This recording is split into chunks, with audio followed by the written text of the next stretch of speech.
Ai piedi dell'imponente massiccio del Monte Nero, Krn si estende, nella valle dello smeraldino fiume Isonzo, Socia, una cittadina assurda a rinomanza mondiale per gli storici eventi della Grande Guerra.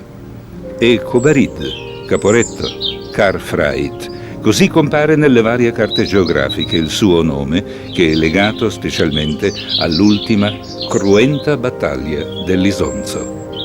Oggi la Caporetto turistica vive una felice prosperità, grazie all'affluenza di visitatori dalla Slovenia e da altri paesi vicini e lontani, attratti dalle bellezze del paesaggio, dalle specialità gastronomiche dei rinomati ristoranti e dal desiderio di molti di conoscere i posti che sono stati teatro di un triste capitolo del XX secolo.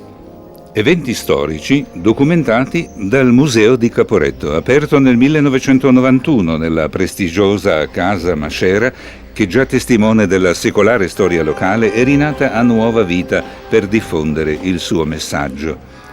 La parte centrale dell'esposizione è dedicata alla descrizione delle operazioni belliche nella sezione settentrionale del fronte montano dell'Isonzo, allestita nella Sala Montenero e nella Sala Bianca.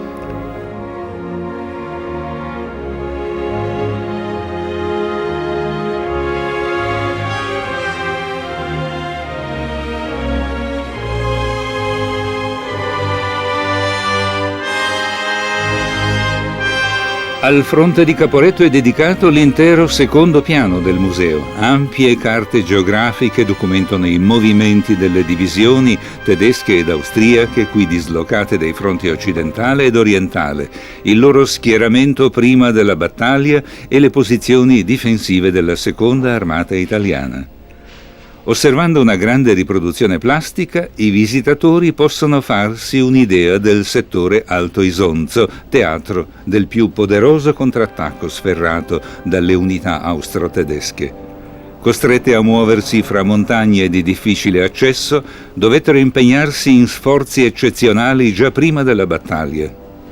Nella ricostruzione di un bivacco italiano i visitatori possono ascoltare la commovente lettera scritta al padre da un giovane alpino.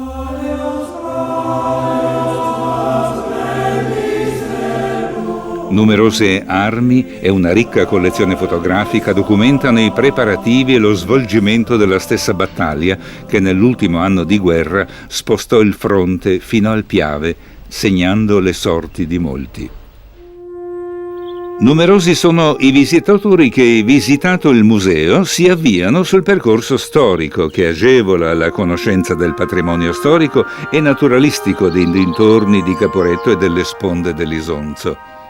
L'ossario dei caduti italiani, eretto sull'altura di Sant'Antonio, sovrastante la cittadina, evidenzia l'enorme prezzo di sangue richiesto dalla Grande Guerra. Inizia qui l'itinerario storico in cui le vestigia della Prima Guerra Mondiale si intrecciano con eventi dei millenni passati. Il Ponte di Napoleone si inarca sulle pittoresche forre del più bel figlio delle Alpi, ma ha fatto suo soltanto il nome del preesistente ponte, fatto brillare dagli austriaci durante l'attacco italiano del primo giorno di guerra. A breve distanza, a monte del fiume, una passerella si inserisce nell'itinerario storico e conduce sull'altra sponda. L'esercito italiano ne aveva costruita una simile nello stesso posto per collegare le trincee e le posizioni fortificate della terza linea di difesa che erano disposte su ambedue le sponde.